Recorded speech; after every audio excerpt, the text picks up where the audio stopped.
在越南，我们碰到了一位粉丝大哥，他是中国人，常住在越南北宁的中国企业，在越南工作已经10多年。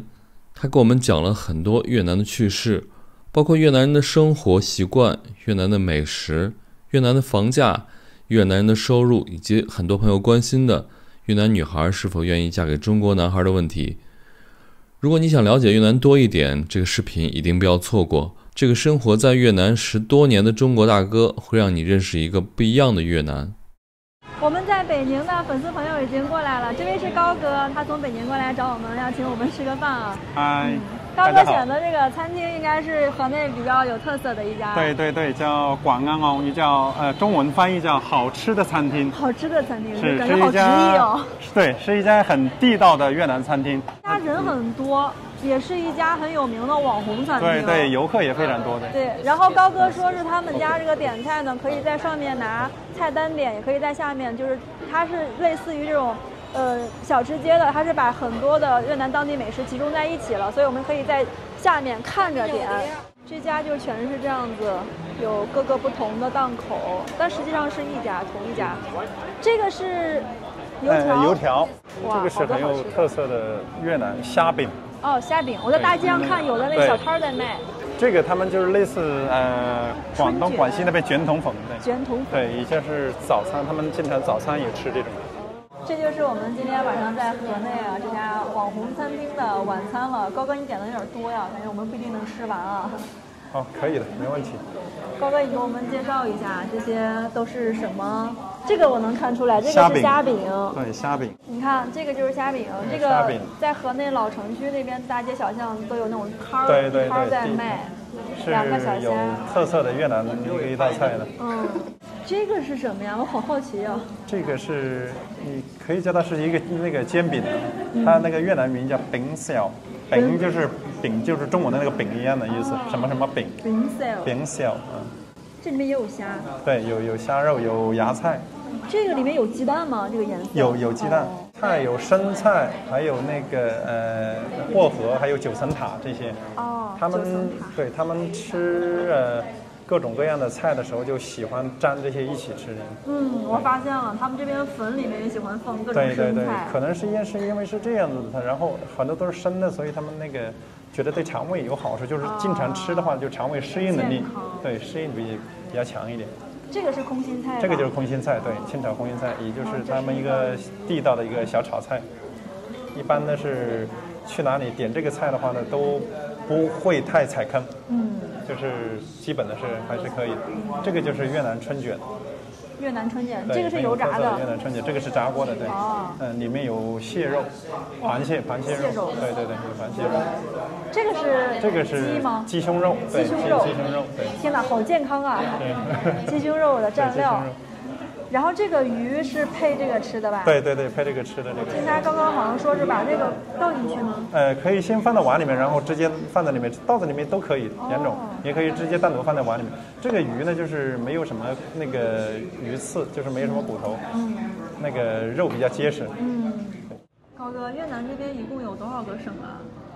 这边总共有63个省和直辖市，其中是58个省，5个直辖市，总共是63个省的和直辖市。那你知道5个直辖市是哪里不？我知道一个海防。哦，知道。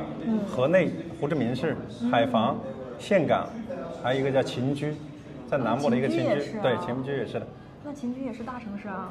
不算大城市，也比较小。但是虽然叫直辖市，因为它是湄公河三角洲的一个典型的一个城市，其实但是也不大，但是它也就称为直辖市。它那地方就属于湄公河三角洲。我们这次离开越南前的最后一个城市应该就是秦居。哦，最后是秦居啊？对，我们准备从那儿坐大巴去柬埔寨。去柬埔寨那边是靠近柬埔寨。对，是。越南他们把省应该划得挺小的。他们那个省就是叫跟中国有点类似，这种行政区划跟中国有点类似，他们是分省。然后有直辖市是个省级单位，另外下面就是市，省府呢，就省会呢，一般就是当地就是那个叫市，在省下面除了那个省会的那个市之外呢，其余的基本上都叫县，都是县级的。它就没有地级市，中国的地级市这一道它就没有了，因为它比较小，所以它下面的就是县级单位了。所以我理解的，他们这个省下面没有地级市，直接只管县的话，其实这个省跟我们的地级市这个范围应该是差不多的，一个能管大概4、5个市、4、5个县这样。几个县，对，但是面积要小得多，对，面积小得多，基本上这边的一个省。面积大概相当于中国的一个普通的县，普通的县啊，稍微大一点的县比它一个省还要大。对。所以基本上有时候我们，比如说一天呢是可以走几个省的。然后北宁和北疆那儿的中国人和中国企业集中一些哈。对对，那边非常集中，因为北宁、北疆，它的区位优势呢，第一，距离那个中国边境比较近，距离那个像北疆的、北宁的到友谊关的话，就是120到140公里，就是很近的。然后，差不多2个小时吧，因为这边的那个交通基础设施没那么好，大概2个小时。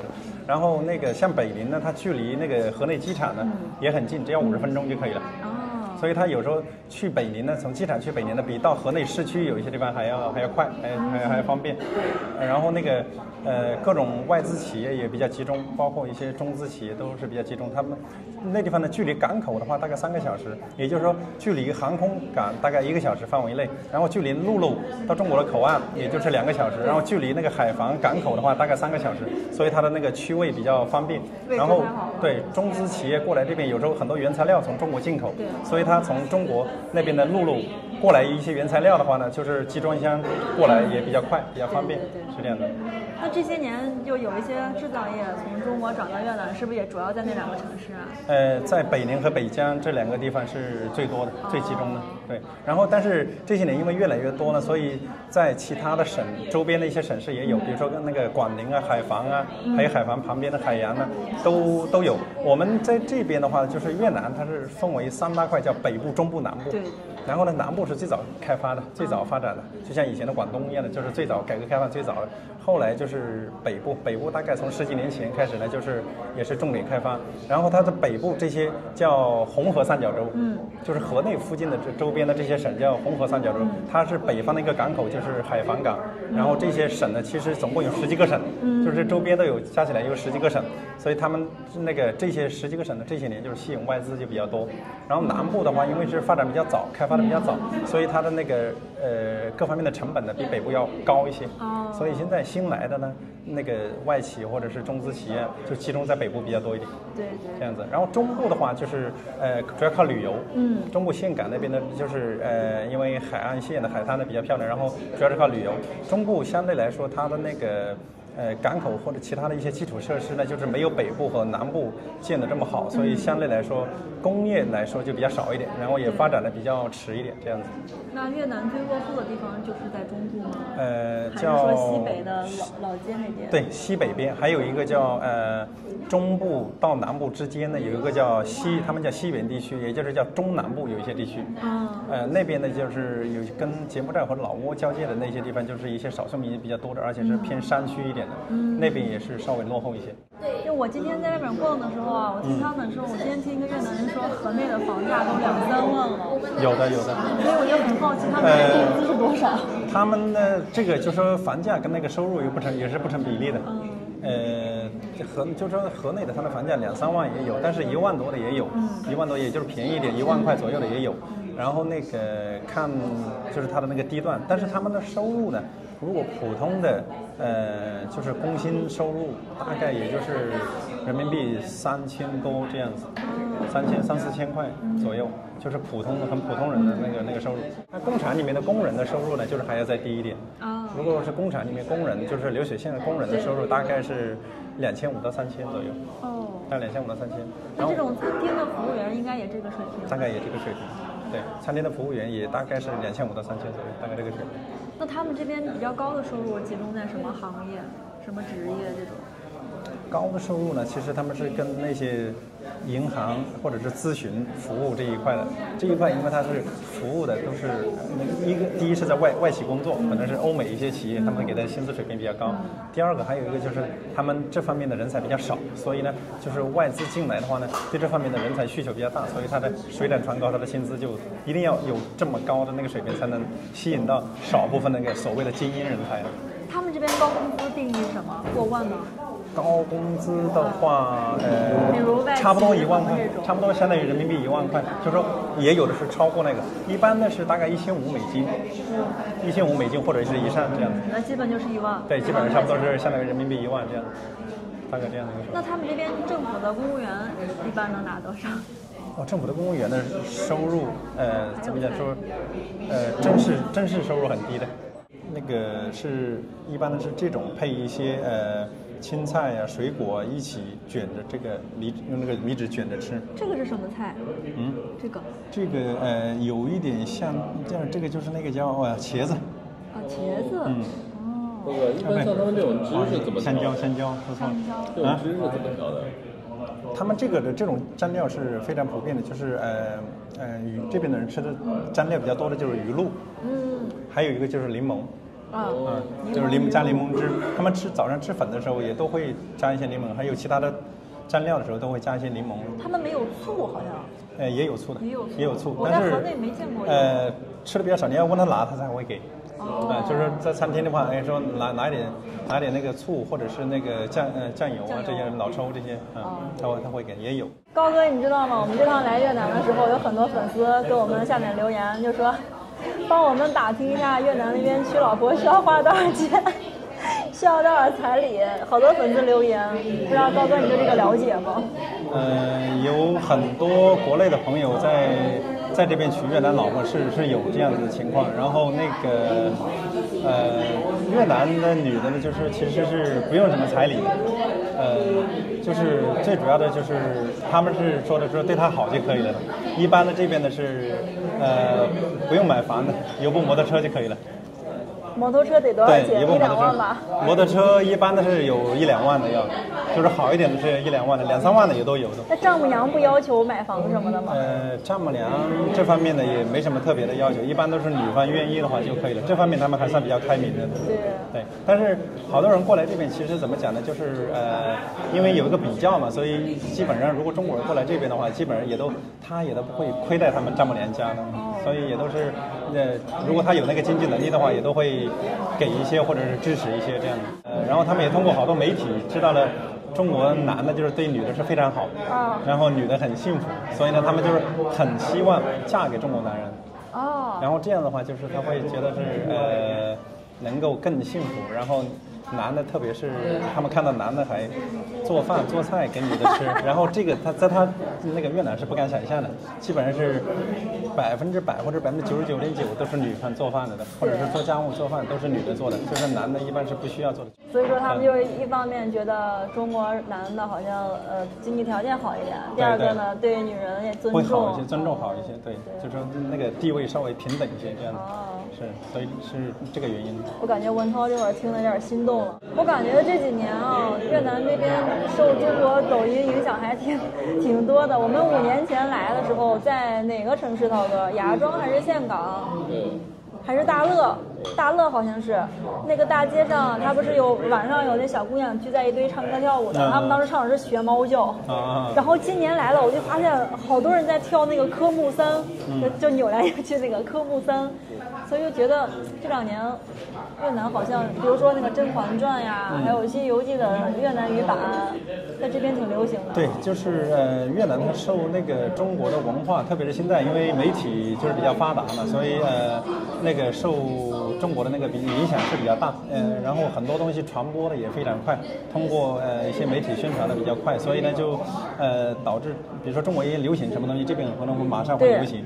然后那个抖音的就是国际版叫 TikTok 呢，也是在这边非常流行的。他们很多人呢也都自己拍视频，然后上传到 TikTok 上面，就基本上已经是以前他们是玩 Facebook 比较多一点，现在已经是超过 Facebook 了已经。不过我看有一些新闻报道说是越南人好像不太存钱，一个月挣多少花多少这样。是的，他那个其实整个东南亚国家的人都有这个方面的一个情况，就是他们不怎么存钱的，就是基本上是挣多少花多少，及时行乐，而且还有一个是甚至是借钱消费这样子。对，他们买有些普通的商品，他都有分期付款，比如说买部电视机，他可能分期，早期的时候买部电视机，他可能分期付款，还有买部手机也可能是分期付款。这个情况呢，也导致他们那个利率比较高，对，利息比较高。我正想说，我那天就看到新闻上说，现在河内就是不是河内，就整个越南的储蓄的利率给到了8%到10%。不是，他们的存款的利率是7.2%，现在是贷款利率6%，肯定更高。这个是存款利率，然后贷款利率的话呢，一般是12%。哇。甚至是12%以上。如果就是说他那个，如果你不是那么容易贷到款的话呢，可能要付出比12%更高的利率。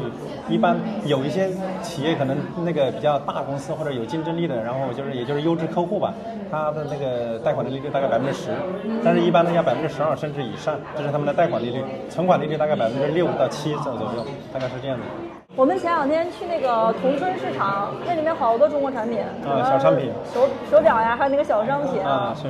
那这边有没有就是中国的什么电子产品啊，或者是其他的中国的产品在这里流行的品类？有的，就是你比如说就是消费品的话，电子产品，比如说手机，最流行的手机这边的如果是中国的一些品牌，OPPO 啊、vivo 啊、小米啊都有的。早期的时候那个华为也有。华为。那汽车呢？中国的汽车呢，现在就是中国的汽车，有开始进来一个就北京这个牌子，然后还有一个就是现在，中国的一个神车50神车现在也有在那边有组装的开始，这里有50神车的小电车开始有组装，然后听说现在比亚迪也准备进来，然后还有一个就是其余的比如说电视机啊有TCL，然后那个还有一个就是用的特别多的他们一些小家电，美的小家电特别多，是不是电磁炉啊、电风扇啊这些，对，厨房电器非常多，这些呢，可能有一半吧，都一些品牌都是中国的一些品牌。不过涛哥，你有没有发现河内好像韩国车更多一点？对，日本车和韩国车，对，本田这种，丰田、本田、现代。还有一个这边就是很多韩国的一些产品，就是主要是的原因呢是什么呢？那个早期的一个韩流，就是那个时候韩国的明星，就是那个像批量生产出来一样，就是非常多，所以呢，对那个文化呢，对他们的影响也很多。而且那个时候的他们的电视剧、电影呢，好多都是韩国的韩剧啊这些。然后还有一个原因是，韩国在这边的投资呢很早，非常早。就是说他在越南呢，刚开放的时候，早期呢，韩国的那个投资就进来，所以那个时候他们受到它的影响就比较大，而且那个韩国的产品，比如说汽车就过来的比较多。另外一个还有就是，因为都是韩国的投资进来的，韩国人是比较团结或者是比较爱国吧，他们买他们自己的产品，所以他们比如说韩国企业，他用车的话一定是买现代啊，或者是那个起亚啊这些品牌，然后他们那些用的东西啊，他们可能是买电视机啊，都是买他们自己的品牌。对，那个小卖部里韩国的零食也很多，对，火鸡面呀，各种膨化呀。所以这个因为是韩国人也多，所以带动了这些消费。还有一个就是那些韩国企业多的话呢，它也带动了他们的一些本地越南的一些员工也会买他们。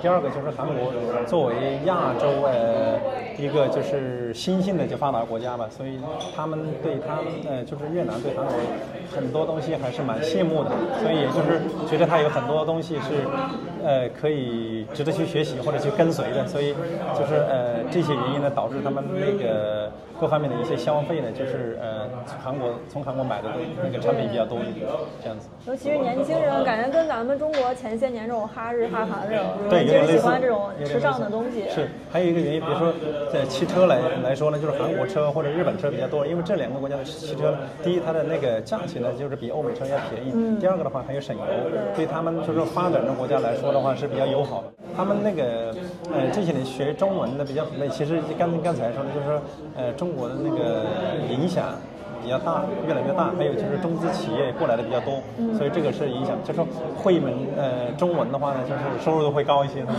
这个是很直接的。第二个还有一个就是TikTok 流行或者是抖音流行，他们很多那些直播啊或者是卖货啊。如果他会中文的话呢，就是他的粉丝可能有中国的粉丝，可能有很多中国的粉丝，所以这个是一个增加一个流量的一个机会。第二个还有一个就是他们有很多买货或者是卖货的，他的顾客呢可能是中国人，或者买货的话可能是从中国进，所以呢如果他会中文的话就很有优势，去找货进货或者是卖货给中国人的话就比较有优势，所以他学中文的人越来越多。12月初呢，他们通过了一个教育部，他们通过了一条规定，就是小学3年级的可以学中文。哦，对，第二外语可以学中文的。对。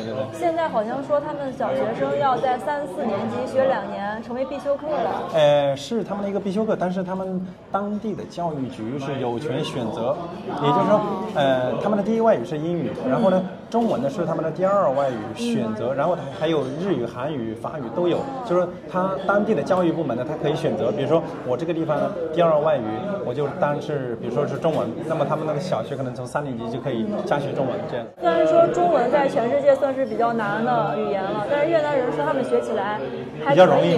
对，这个是因为中文呢和他们的渊源很深，对，有一些相通的地方，有些很多发音是相通的，或者是差不多是一样的，很接近的。还有一些呢，他们那个发音呢和中国的广东话就很接近，就是这2种情况。所以呢，还有另外一个，它就是有一些的讲法是可能是直接中文翻译过来的。所以这几个因素导致他们学中文是比较容易的。除了写之外，就是如果只是那个听汉字不好写，或者是读或者是说的话呢，就是比较容易的，就是很快学会。正常的口语交流很快学会。对。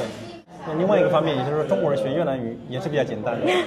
我感觉很难，我现在就学会了感恩，心超。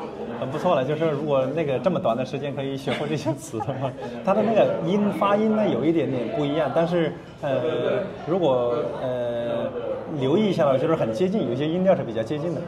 我还学会了一句多拉内中国，多拉内中国，我是中国人啊。多拉内中国，多拉内中国，多是我，多是我，拉是的意思。多拉内中国，内是人。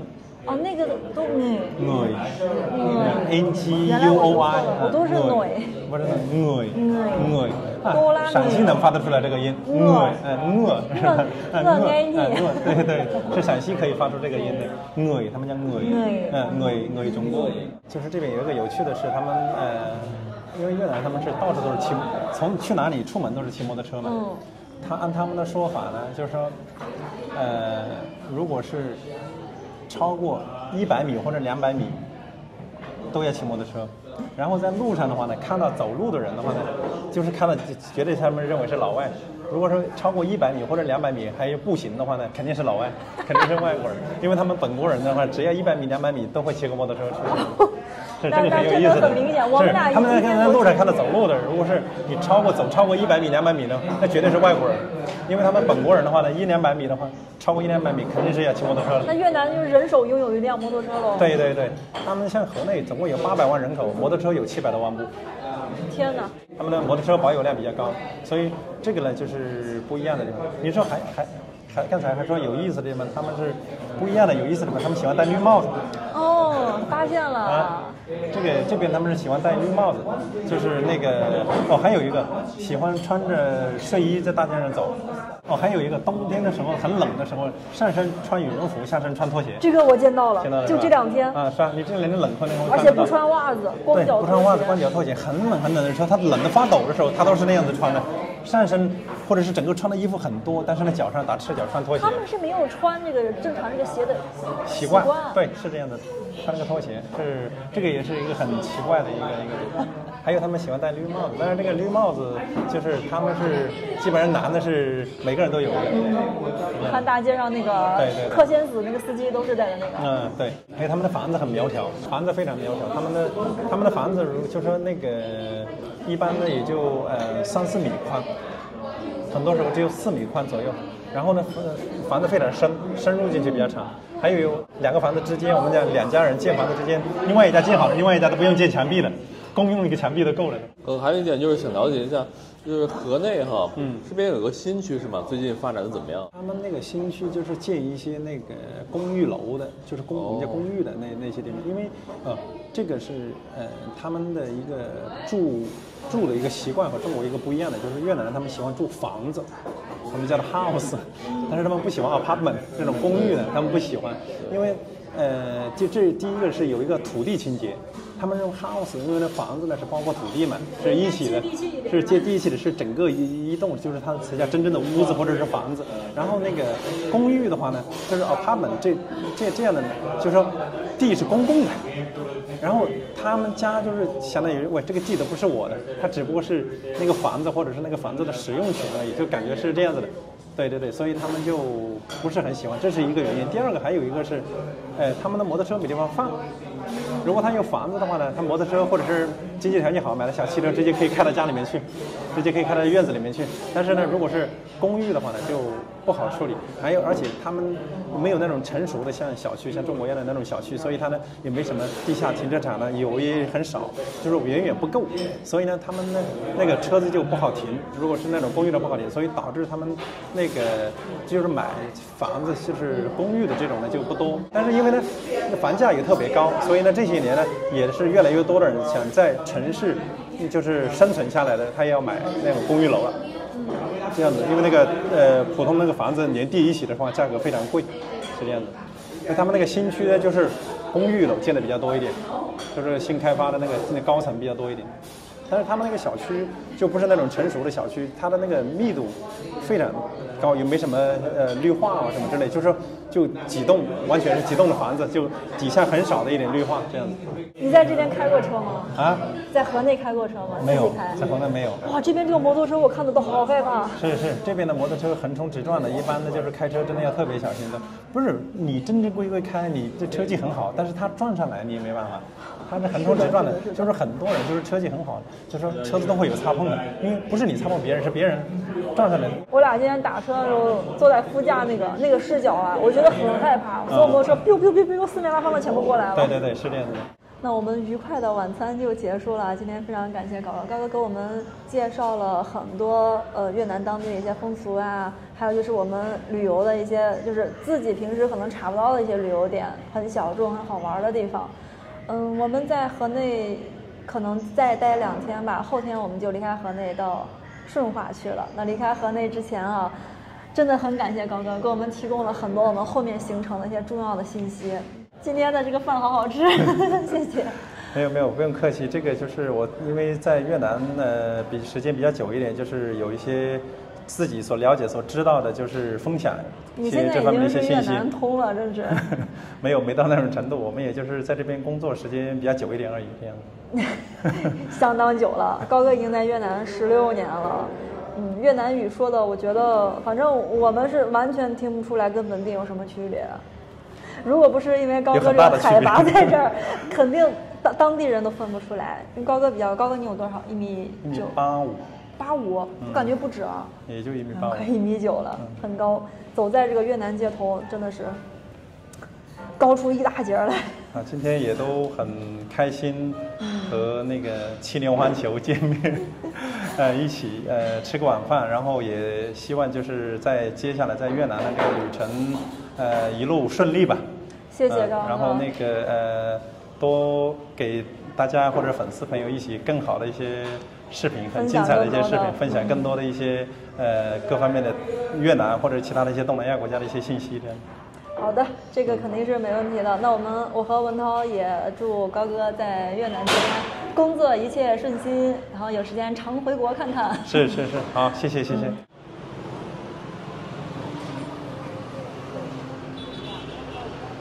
哇，这边还有好多人在这边露营啊！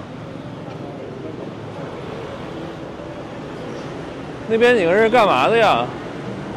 好像是乞丐。刚才呢，有个人一直跟我伸手说 money。是吗？应该是无家可归的，晚上就露宿街头了。怎么还会有这种情况呢？对呀，毕竟这里是越南的首都，而且很靠市中心的位置啊。